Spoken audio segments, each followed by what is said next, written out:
오늘 함께 보실 말씀 레위기 2장 11절에서 13절 우리 한 목소리로 같이 읽겠습니다. 합독합니다. 시작. 너희가 여호와께 드리는 모든 소제물에는 누룩을 넣지 말지니 너희가 누룩이나 꿀을 여호와께 화제로 드려 사르지 못할지니라. 처음 익은 것으로는 그것을 여호와께 드릴지나 향기로운 냄새를 위하여는 제단에 올리지 말지며 내 모든 소제물에 소금을 치라. 내 하나님의 언약의 소금을 내 소제에 빼지 못할지니 내 모든 예물에 소금을 드릴지니라. 아멘. 네, 인사하겠습니다. 아직 예수님, 예수님의 명확 평강이 넘치시기를 축원합니다. 오늘 수요일 많이 빠지셨는데 지난주 또 많이 나오셔서 하여튼 수요일에 직장 생활 하시고 힘드시죠. 하여튼 최선을 다해서 기도하고 예배. 역시 이제 우리가 예배와 기도로 승리하는 줄로 믿습니다. 여러분들 어려우실 때 거기에 이제 축복과 승리가 달려 있으니까요. 그렇습니다. 자, 오늘 함께 보신 레위기 2장 11절에서 13절 오늘 본문 말씀을 토대로 소제의 규례라는 제목으로 말씀드리겠습니다. 소제의 규례.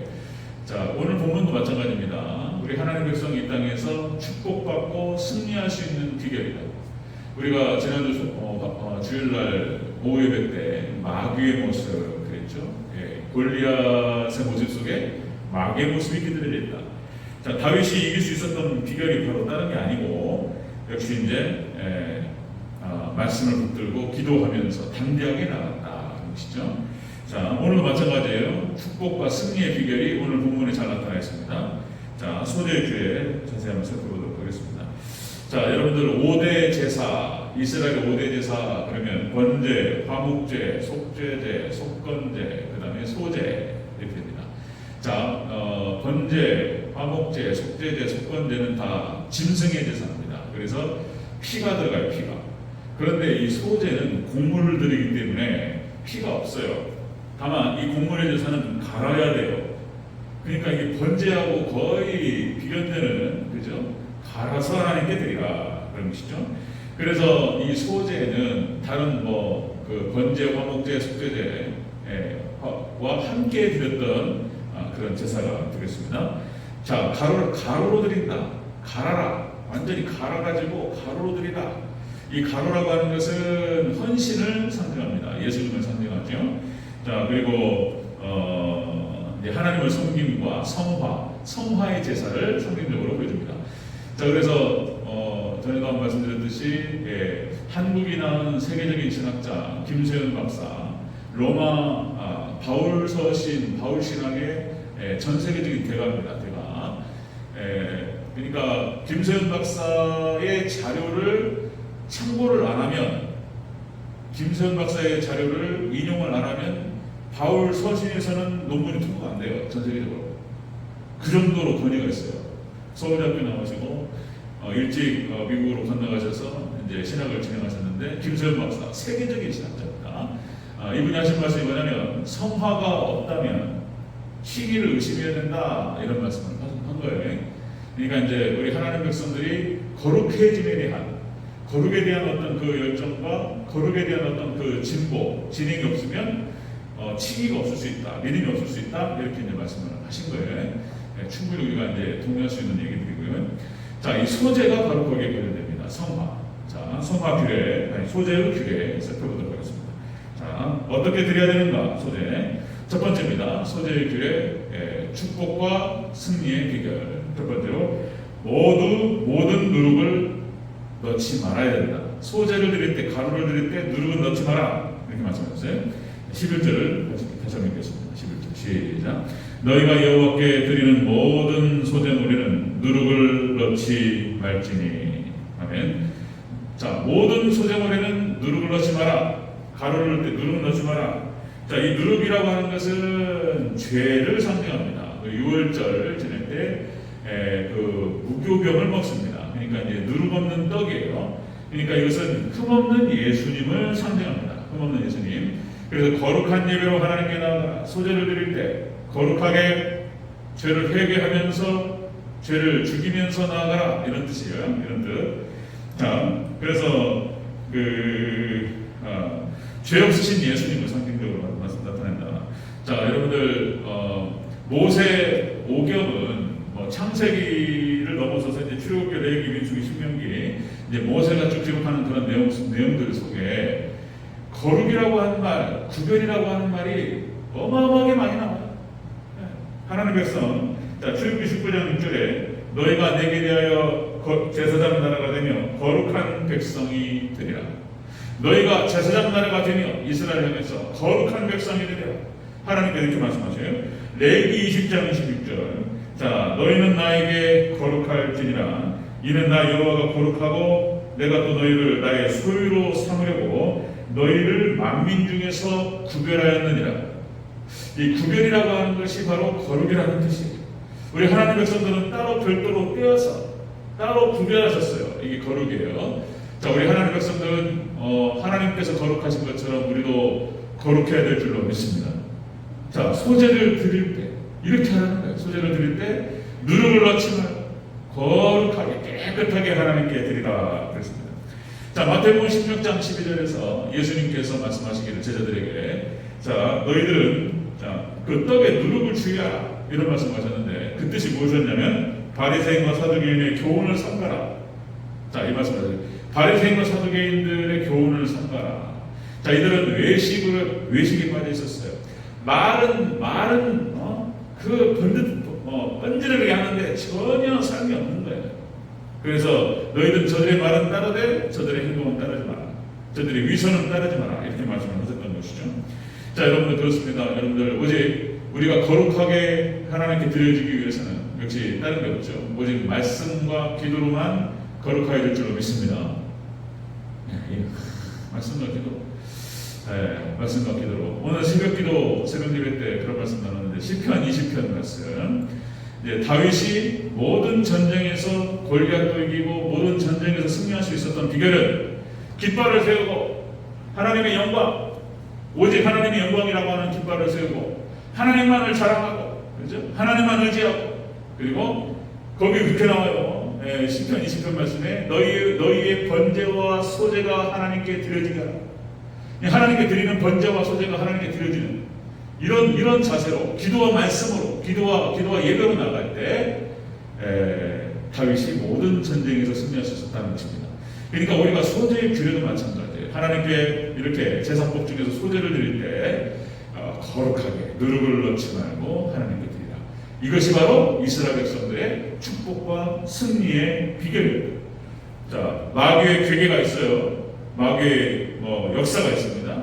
우리가 하나님께 바른 기도와 예배를 드릴 때 하나님께 우리에게 승리를 축복을 허락하실 줄로 믿습니다. 이 축복이 있으시기를 축원합니다. 아멘. 소제의 규례요. 소제의 규례 두 번째는요. 자, 처음 익은 것으로 드리라. 첫 열매를 드리라. 이렇게 말씀하셨어요. 12절 다시 보겠습니다. 시작. 처음 익은 것으로는 그것을 여호와께 드릴지나 향기로운 냄새를 위하여는 제단에 올리지 말지며. 자, 처음 익은 것으로 그것을 여호와께 드리라. 처음 익은 것으로 첫 열매로 하나님께 드리라 그랬어요. 자, 소제를 드릴 때 하나님께서 정하셨어요. 그러니까 왜 이렇게 하셨는지는 그때 당시는 잘 이해를 못해요. 그냥 하나님 명령하셨기 때문에 그렇게 할 뿐인데 이 제사법과 이 규례를 신약 성경하고 딱 맞물리면은 기가 막힌 얘기가 되는 거예요. 이게 의미가 다 드러나는 거예요. 자, 그러니까 누룩을 넣지 말아야 될 것은 바로 흠없는 예수님을 예표하면서 그렇게 거룩한 예배를 드리라. 두 번째는 자, 처음 익은 열매로 드리라. 첫 열매. 이것은 무엇을 의미하냐면 여러분들 부활의 첫 열매 되신 예수님을 상징하는 거예요. 부활의 첫 열매 되신 예수님. 그래서 가장 소중한 것을 하나님께 드리라. 이런 뜻이에요. 처음 익은 것으로 하나님께 드리라. 첫 열매. 아벨의 제사가 바로 그런 제사였습니다. 하나님께서 아벨의 제사를 받으셨어요. 이 첫 열매라고 하는 것은 그런 뜻을 갖고 있는 거예요. 정성이라고 하는 의미가 담겨 있고, 그 다음에 가장 소중하다라고 하는 것을 담고 있습니다. 첫 열매가. 자, 그래서 그렇게 해서 우리의 삶의 어떤 일부분만 드리는 것이 아니고 우리의 삶의 전체를 하나님께 드리라. 자, 그렇죠? 로마서 12장 1절 다시 너희 몸을 거룩한 산채물로 드리라. 이는 너희가 드릴 영적 예배니라. 그러니까 헌신하는 거예요. 우리 전체를 다 드리는 거예요. 우리 몸을 드리고, 우리의 생명을 드리고, 우리 인생을 드리고, 우리가 생각할 수 있는 가장 소중한 것을 하나님께 드리라. 그것이 자녀일 수도 있고, 아니면 물질일 수도 있고, 그 어떤 것이든 간에 가장 소중한 걸 하나님께 드리라. 이런 말씀이에요. 자, 예수님께서는 바로 이렇게 부활의 첫 열매가 되셨다. 우리도 예수님을 따라갈 때 함께 예수님과 함께 부활의 영광에 이르게 될 줄로 믿습니다. 자, 여러분들 고린도전서 15장 20절 이제 그리스도께서 죽은 자 가운데에서 다시 살아나사 잠자는 자들의 첫 열매가 되셨다. 첫 열매 예수님 첫 열매가. 자, 여러분들 히스기야 왕이 이스라엘을 개혁하죠. 종교개혁을 일으킵니다. 그래서 하나님께로 돌아가자. 그리고 유월절을 갖다가 다시 복귀시키고, 유월절 제사 7대 절기를 다시 부활시키는 거예요. 그리고 하나님께 돌아가자. 하나님께서 히스기야 왕을 중심으로 해서 이스라엘 백성들이 하나님께 돌이키기 시작했습니다. 그러니까 하나님께 놀라운 축복을 함께 하셨어요. 그러니까 히스기야의 개혁의 열매가 무엇이었냐면, 열매가 이것이었습니다. 역대하 31장 5절에 이렇게 기록됩니다. 왕이 명령을 내리자 곧 이스라엘 자손이 곡식과 포도주와 기름과 꿀과 밭의 소산의 첫 열매를 풍성히 드렸고, 이스라엘 백성들이 하나님을 떠나서 방황하다가 히스기야를 중심으로 해서 하나님께 돌아가기 시작하면서 첫 열매를 다시 드리기 시작해요. 그 다음에 또 모든 것에 11조를 많이 드렸으며, 11조가 첫 열매를 하나님께 드리기 시작합니다. 예수님이에요, 예수님. 그 다음에 풍성히 하나님께 11조가 회복이 돼요. 하나님께서 그때 히스기야 왕이 이스라엘 통치했을 당시에 하나님 어마어마한 축복을 주셨어요. 그런 거예요. 그러니까 뭐 하나님께 자꾸 드리라고 그러냐, 뭐 하나님은 받기만 하시냐, 이런 뜻이 아니라고 말씀드렸어요. 이런 마중물처럼 하나님께 축복의 조건이에요. 하나님께 드리면, 하나님의 심은 대로, 하나님께 드린 대로 하나님께 축복을 받을 줄로 믿습니다. 축복하시려고 드리라고 하는 거예요. 그 드리는 그 믿음을 보시고 하나님께 축복하시려고. 자, 여러분들 느헤미야가 성전을 재건할 때는 마찬가지입니다. 느헤미야를 중심으로 해서 에스라를 중심으로 해서 성전을 재건해요. 성전이 예루살렘 다 회파됐어요. 그런데 이제 바벨론 포로에서 다시 돌아오고, 자, 성전을 재건합니다. 성전을 재건한 다음에 다시 회복된 것이 천년이에요. 이게 패턴이 똑같아요. 패턴이. 자, 느헤미야 10장 35절 해마다 우리 토지 소산의 만물과 각종 과목의 첫 열매를 여호와의 전에 드리기로 약속하였고, 그죠? 성전이 재건될 때, 하나님의 백성들이 다시 세워지고 교회가 세워질 때 이게 회복이 되는 거예요. 첫 열매를 드리고 11조가 회복이 되고 이런 일이 벌어집니다.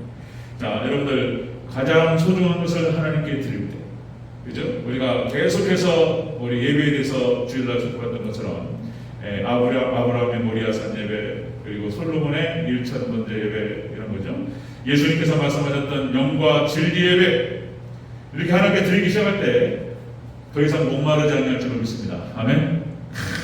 축복이 막 오는 거예요. 이제 막 오는 거예요. 이제 축복이. 이게 축복과 승리의 비결이 바로 여기 있다. 소재 잘 드리는 거예요. 소재 번제를 하나님께 잘 드리는 거예요. 우리 자신을 온전히 하나님께 태워드리고, 그리고 우리 자신을 온전히 갈아서 하나님께 드리고, 그리고 드릴 때 어떻게 드리라고요? 어떻게 드리라고요? 누룩을 넣지 말아야 돼. 죄를 죽이고, 죄를 회개하면서. 그 다음에 부활의 첫 열매 되신 예수님을 상징하듯이 첫 열매로 정성껏 가장 소중한 것을 하나님께 드리고, 하나님 받으십니다. 그죠? 그리고 하나님께 그냥 누르고 흔들어가지고, 그죠? 30배, 60배, 100배의 축복을 하시는 거예요. 누르고 흔들어가지고 꽉꽉꽉꽉 해가지고 꽉꽉 눌러요. 여러분, 이 축복이 있으시기를 축원합니다. 아멘. 세 번째. 자, 소재규례. 축복과 승리에 위해 세 번째는 소재물에 소금을 넣어라. 여기 봤어요. 소금을 넣어라. 소금 얘기가 나옵니다. 13절을 다시 한번 읽습니다. 13절 시작. 내 모든 소재물에 소금을 치라. 내 하나님의 언약의 소금을 내 소재에 빼지 못할지니 내 모든 예물에 소금을 드릴지니라. 아멘. 자, 소재물에 가루잖아요. 곡식을 갈아서 거기다가 하나님께 드려요. 근데 여러분들 소금이 뭡니까? 소금은 상징적으로 예수님을 상징해요. 소금이 들어가야지 맛이 있는 맛이 나는 거예요. 맛이. 소금이 안 들어가면 맛이 안 나는 거예요. 박태진 권사님 맞죠? 네. 무슨 음식이든 간에 맛을 더 확 살려주는 거예요. 단맛을 더 살려주고, 고유의 어떤 그것이 뭡니까? 사골 곰탕이 됐든 소금을 딱 넣어주면 그 고소한 맛이 확 살아나고, 깨소금도 있잖아요. 깨도 갈아서 소금을 적당히 넣어야지 그 고소한 맛이 확 살아나고, 그죠? 그 다음에 무슨 야채 죽을 끓여도 소금을 넣어야지 야채의 풍미가 확 살아나고 맛을 내는 거예요. 맛을. 이것은 무엇을 의미하면 예수님 중심의 예배를 드리라, 그런 뜻이에요. 예수님 중심. 예수님이 들어가야 돼요. 예수님이. 그 뜻이에요. 지금 왜 소금을 치라고 했는지 그때 당시에는 이해를 못했다니까요. 그런데 신약 성경만 딱 맞물리니까 이게 짝이 되면서 확 살아나는 거예요. 그 의미가. 다 예수님 얘기예요. 다 예수님 얘기. 자, 소금이라고 하는 것은 잘 아시다시피 부패를 방지합니다. 그죠? 생선에다가 소금을 쫙 뿌려 놓으면 안 썩어요. 그 다음에 그 이름을 까먹네. 하몽인가요? 유럽의 그 고기, 저기 돼지 뒷다리 있잖아요. 돼지 뒷다리를 갖다가 잘라가지고 소금으로 범벅을 쳐요. 그래가지고 매달아 놓고 1년을 놓으면 얘가 발효가 된다는 거죠. 소금을 쳐야지 안 썩고 제대로 된 음식이 된다는 거죠. 자, 부패를 방지합니다. 그 다음에 살균 효과가 있죠. 균을 죽여요. 다시 말씀드리면 맛을 냅니다. 모든 음식에 맛을 내고, 생명 유지에 소금은 절대적으로 필요합니다. 이게 예수님이에요. 예수님 얘기하는 거예요. 지금 예수님 얘기. 자, 민수기서 18장 19절에 여호와 앞에 너와 내 후손에게 영원한 소금 언약이니라. 그러니까 언약을 하나님께서 말씀하실 때, 약속을 말씀하실 때 소금 약속이라는 표현을 쓴단 말이에요. 소금이라고 하는 것은 부패하거나 상하지 않습니다. 소금은 유통기한이 없어요. 안 썩어요. 소금은 10년, 100년 놔도 안 상해요. 안 상합니다. 유통기한이 없어요. 그러니까 영원한 소금 언약. 언약을 말씀하실 때 소금이라는 말을 붙인단 말이에요. 하나님께서. 자, 그 다음에 열왕기하 2장 21절에 물이 혼탁해가지고 그 물을 먹는 사람들이 죽어나가고 임신을 못해요. 이런 상황이 벌어져요. 엘리야가 이걸 고쳐요. 어떻게 고치냐면요. 자, 엘리사가 물의 근원으로 나아가서 소금을 그 가운데 던지면 이래. 소금을 뿌려요. 물의 근원에다가. 그래서 여호와의 말씀이 내가 이 물을 붙였으니 이로부터 다시는 죽음이나 열매 맺지 못함이 없을지니라.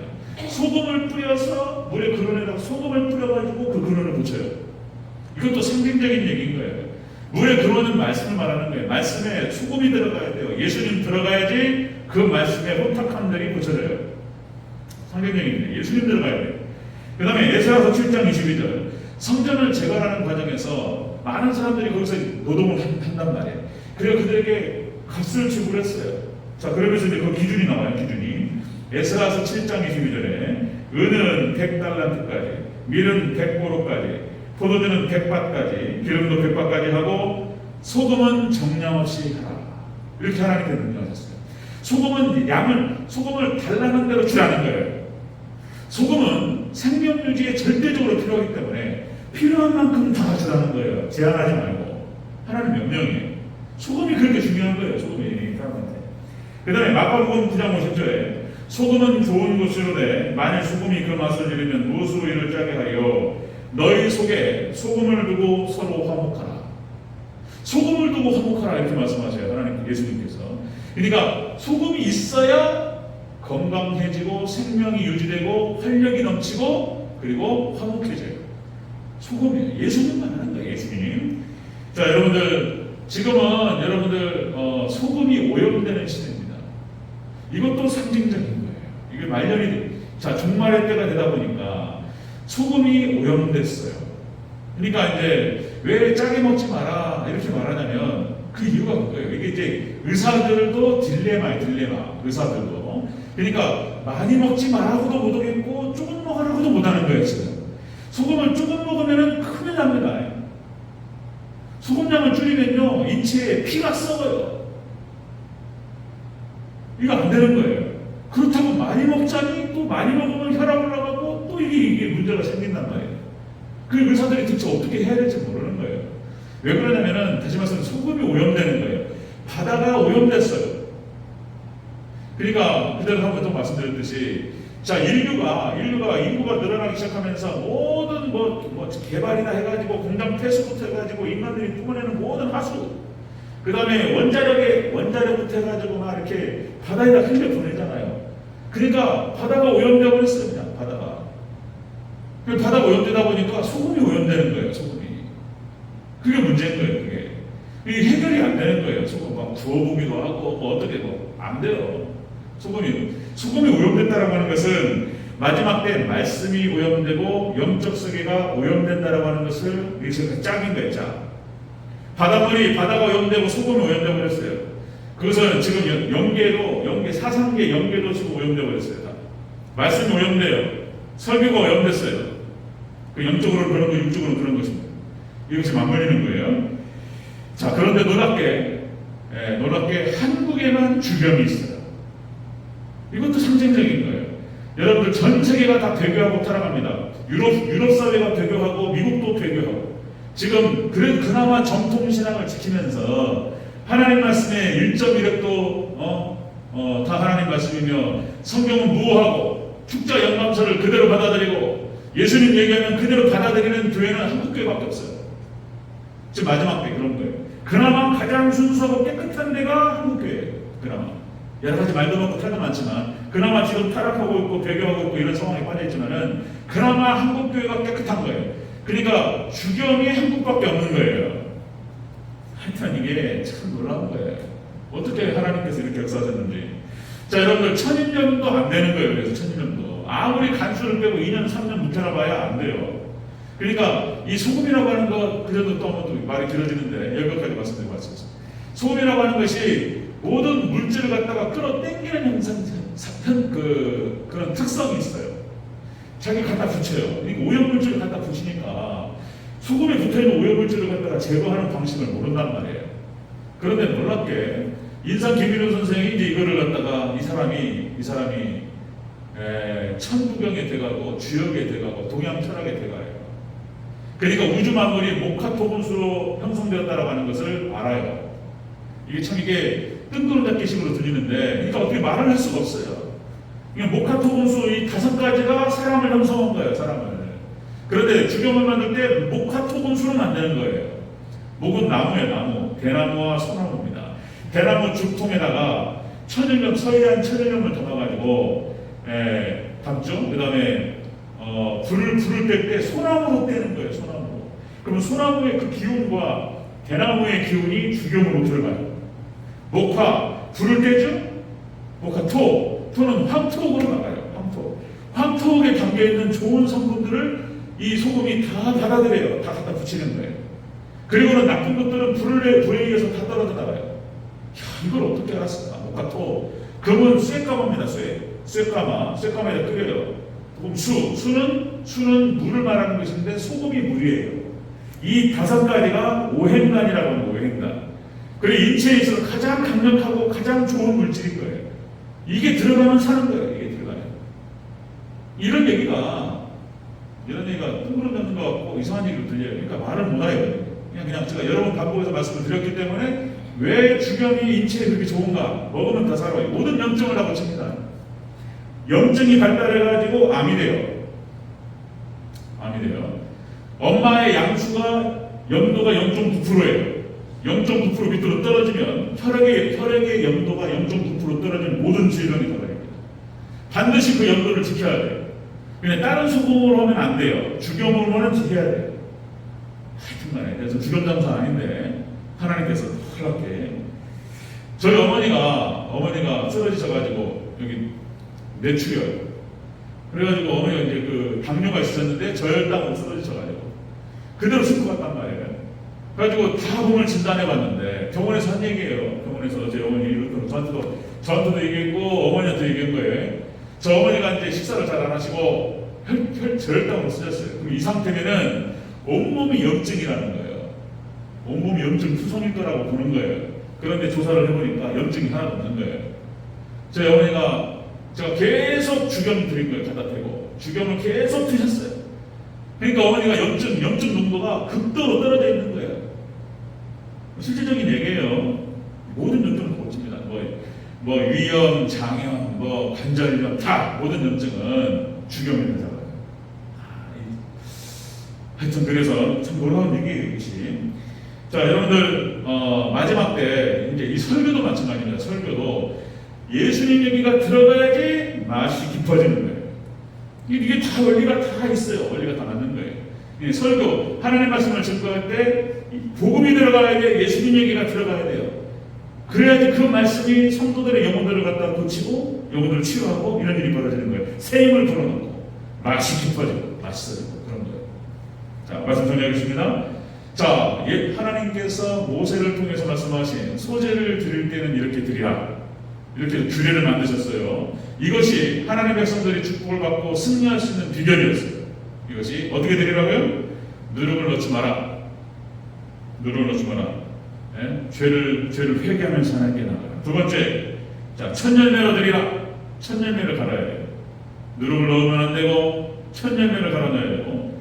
자, 부활하신 천열매 되신 예수님을 말하는 것이고요. 그 다음에 소금을 넣어라. 소금을 뿌려 넣어. 예수님이 들어가요. 그렇게 해서 하나님께 드리라. 아멘. 여러분들 하나님께서 받으실 만한 번제와 소제를 하나님께 드리시기를 제 이름으로 축원합니다. 그때 하나님께서 축복이, 하나님 은혜가, 그다음에 승리의 놀라우신 역사가 우리 가운데 임할 줄로 믿습니다. 이 축복이 우리 대전적교 성도님들에게 있으시기를 축원합니다. 아멘.